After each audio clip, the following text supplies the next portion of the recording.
Hey everyone, welcome back to a new video.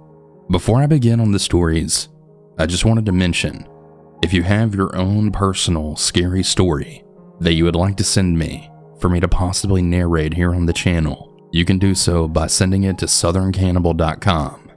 So if you have a personal true scary story that you'd like to share, please consider sending it my way. Now that all that's out of the way, let's begin.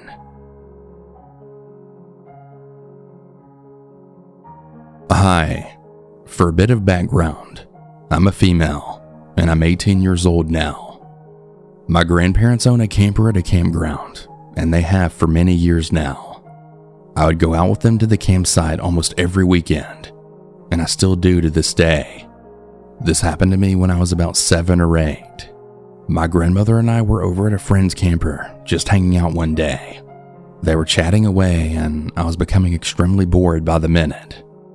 Well, eventually my grandmother's friend suggested that I go over to the camper that was behind hers, because there were 2 boys right around my age that I could play with. I reluctantly agreed, only because I was very shy, but I did ultimately decide that I probably should try and make a couple of friends. I went to the kids' camper and I was greeted by 2 boys and their mother, who soon walked back into their camper to do whatever. The older boy looked fine, but as soon as I saw the younger boy, I knew something was seriously wrong, as he had a dent in his skull, like he'd been hit in the head with a shovel or something. This startled me a bit, but I don't judge. Now, the first time that I started to feel uncomfortable was when this kid actually got up in my personal space and then said in a rude tone, "What are you doing here?" As I quietly just stood there leaning on a table and sipping a soda that they had offered me. This put me on edge, and I kind of already wanted to leave. Then out of nowhere, this kid literally pulls a knife from his pocket, looks down at it, and then brings his eyes open to me with a malicious smile on his face. He then says in this evil-like tone, "Look at this knife." Now mind you, this kid looked to be about 6 years old. I instantly started to back up and get away from this psycho kid. He then full-on starts to chase after me with this knife.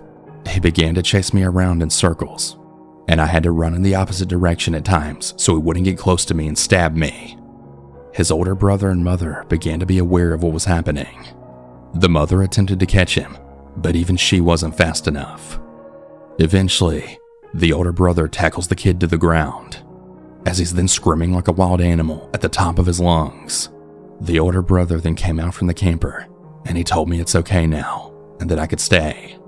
Obviously, I wasn't going to stay, and I quickly ran out of there, now crying. When I got back to my grandmother and friend, I told them everything.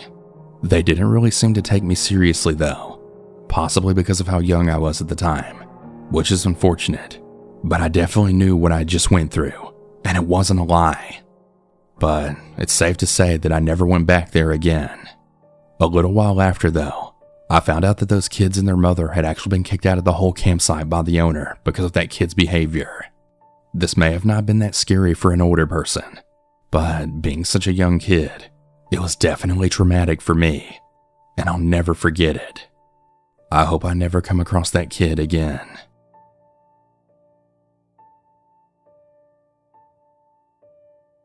I was around 14 at the time, and it had only been about 2 years since then, so it's still fresh in my mind. Me, my parents, my 2 younger brothers, and dog normally go to an RV camping resort near the beach. We do still go there, but we always take extra precautions nowadays. It was during the summer, and we had just arrived at the RV resort. We parked the RV and started getting ourselves situated and dressed for the pools. The resort had many spaces for all the campers, kind of like a small neighborhood. It was nice, kept clean, and had many pools. One which I still enjoy was the lazy river. My family and I agreed to go there, and we locked up the car and RV before walking to the lazy river. We walked by many campers, and they were all relatively friendly, giving us a wave and a howdy, or something like that. I don't specifically remember any of the faces, but I'll get to that soon. A little background. We arrived at the resort at around 6 p.m. There was awful traffic, so we got there a little later than expected. Once we had gotten ready, it had took about an hour and a half after getting there, so we only had a little bit of time to swim before chilling out at the RV once more. Once we got back, we saw a few people sitting outside their RVs and setting up a small fire pit, so that's what my family did too. We ate outside after dark, and we had fun doing so. That night, a newer RV pulled in right next to us, but no one really cared. All we knew from looking at the RV was that it was a bit tattered, but everyone's different. The next day, me and my brothers were about to go swimming, and I had hopped out of the RV with my swimsuit on. Keep in mind, I'm a 5'2" female, so perverts and weirdos weren't extremely new to me. Now, our new RV neighbor was sitting outside, eating breakfast or something. He was bald, had shadows over his eyes because of his sunken eye sockets, and was overall really strange looking. He was all alone, and I remember making eye contact with him and giving him a faint smile. He returned it, but with a toothy grin and with a nod. I was a bit disturbed, but I wasn't scared or anything, so I brushed it off and I walked with my brothers to the pools. My siblings and I had run around the area for a while, periodically coming back to the RV for snacks. I didn't see the man, nor did I want him to pay attention to me. It was now getting dark, and since I was the responsible older sister, my parents told me to stay in the RV with my brothers while they went to the bar within the resort. I locked the camper door and turned on a movie, then shutting the windows and covering them with the curtains. Maybe about 30 minutes into the movie, there was a knock at the door. Only 2 knocks, which I found a little eerie, so I checked my phone, thinking my parents would have called me to let me know they're back, but I didn't hear their voices, nor did I ever get a call.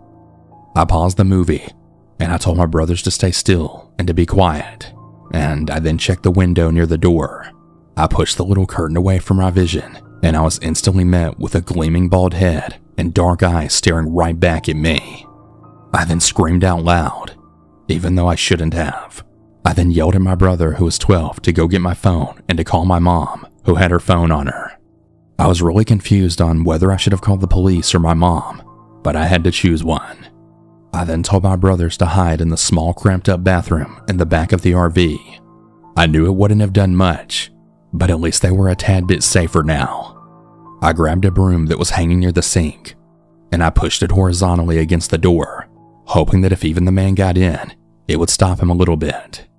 I then heard a bang from the door, and I screamed, telling him that he's gonna get caught, and he might as well run. I really tried my best not to have my voice shake, but I failed, and I just know that I sounded utterly terrified. By the time my parents got back, he was finally gone and back in his own camper. We ended up calling the security from the RV park, and I told them everything that happened. They confronted the man, who was now hiding in his RV, and well, long story short, they ended up calling the police and they took him away until they could get more information. I still don't know what happened to him or if he was ever even charged, but I just really hope I don't see him again.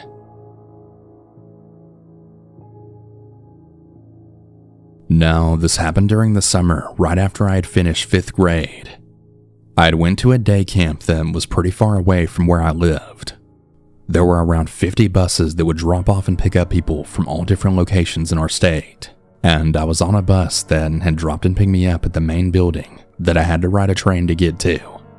There was another bus that stopped near me, but I chose not to take that one for whatever reason, and boy had I made a good decision without even knowing it, but we'll get into that a little later. I had a decent amount of friends, and we would always meet up at our designated areas every morning before doing activities with the counselor together.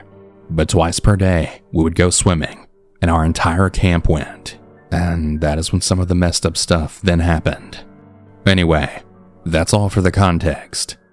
There were a bunch of wacky people that went there, but there was this one dude who just took things way too far. For the sake of privacy, I'll refer to him as Steve, which isn't his real name. Now, things that summer started out okay, but I started seeing Steve during all the times when the groups would meet up together during the day.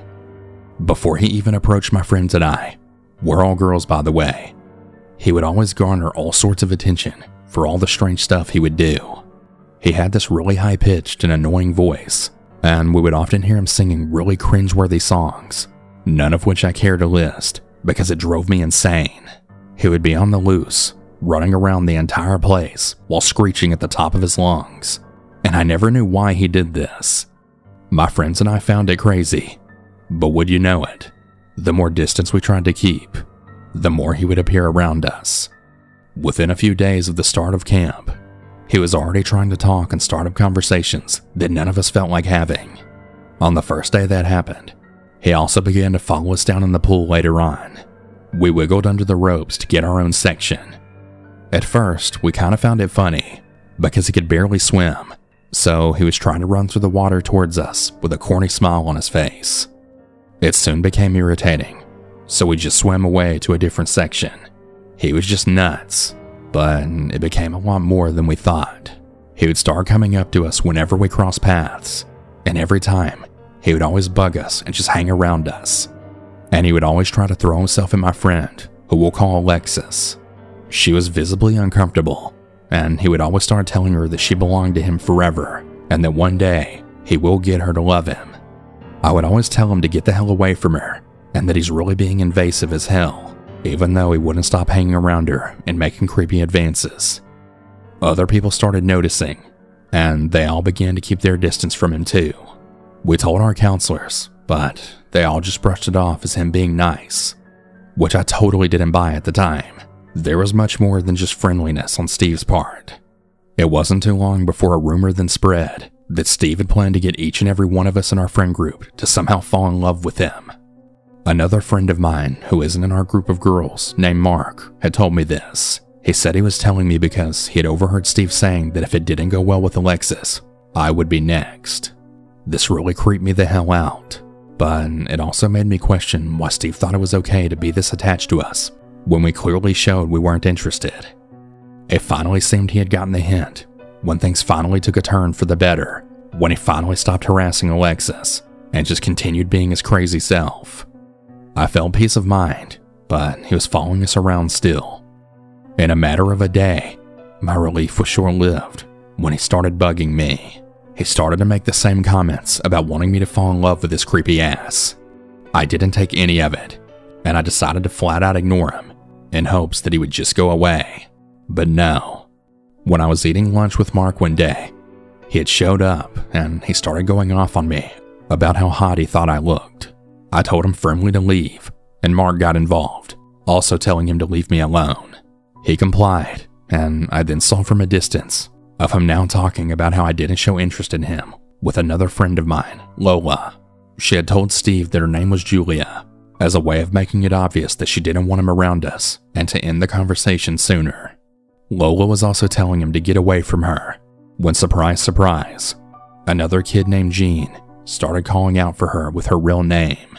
When she responded to Jean, Steve totally flipped out, calling her a liar and threatening her. This may sound like a soap opera, but I kid you not, he really went off on her like that. I was afraid he would do it to me too, but I just convinced myself that I would really roast his ass if he did that. And he did eventually cross the line, but not in a way that I expected.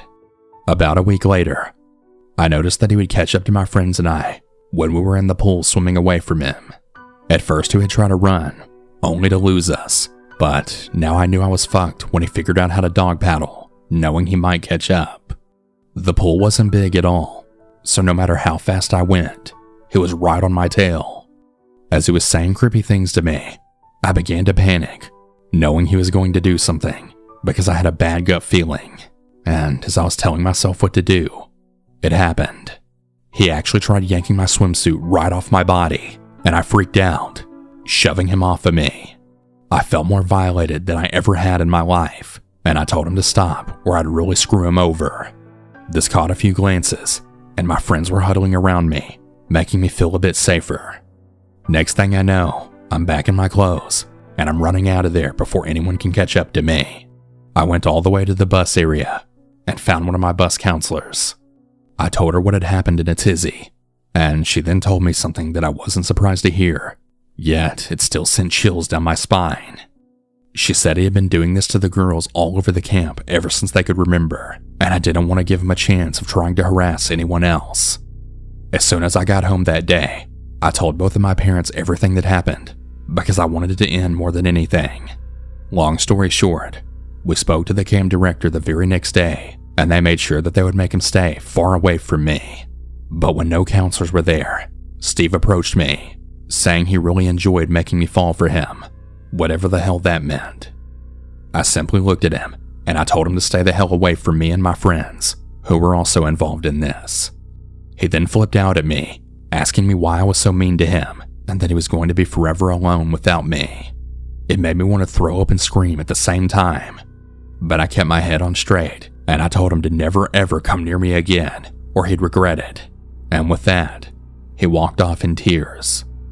The final week or so went by pretty smoothly, and I'm glad it did. Just when I thought it would never end, I realized that I dodged a really big bullet. Another friend of mine told me he would say the same things to her on the bus, and would always annoy her every time. It got to the point where she had to sit with a counselor because she got so scared of Steve. When she then told me that his bus was the one that I had considered taking, I couldn't have been happier that I'd chose a different bus line. But what really gave me chills was that my friend told me that he got off very near where I claimed to live. As soon as I could, I left that camp, and I never went back. I was terrified I'd run into him if I went outside my apartment, but thankfully that never happened, and that was the last I saw of him. All I have to say is please, if something makes you uncomfortable, tell someone as soon as you can, and always listen to your intuition if you suspect something might be wrong. It just might have saved me from who knows what.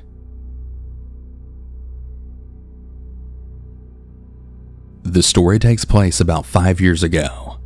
At the time I was 14, and I had been a Boy Scout since I was about 11 years old. Anyways, it was on the summer holidays, and we were usually about 2 weeks into the wild doing Boy Scout stuff. We got to know other scout groups from other parts of the country. It's generally a super good time to meet new people. This time we met 3 other groups, and we spent about 3 weeks together. For the record, I was with 2 other guys from my group, and we shared the tent together. Well, the days go on, and one of my friends has a crush on a girl. One day he invites her to our tent one evening to have some fun playing cards and tell jokes, and she agreed. On that evening, she had sneaked up to our tent, and she came with one of her friends. Now, let me introduce you to Mia. We had a really good time during the night, and then after a couple of hours later, they both left. During the time at the camp, a good friend of mine named Lisa had a crush on Mia, who was also into her.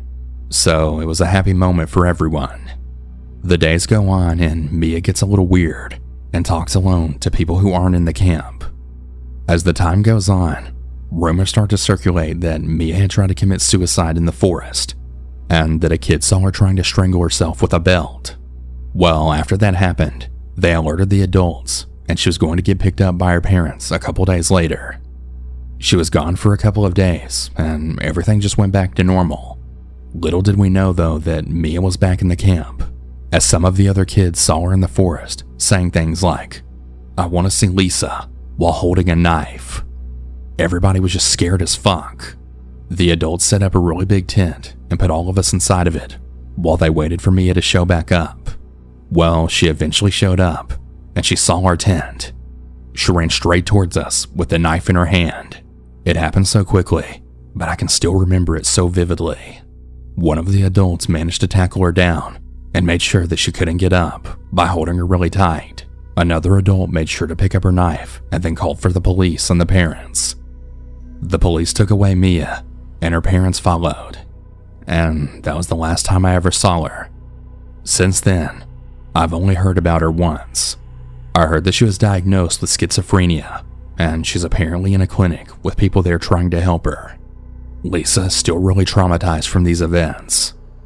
So, Mia, I know that you can't help what's wrong with you, but still, I have no intention of ever seeing you again.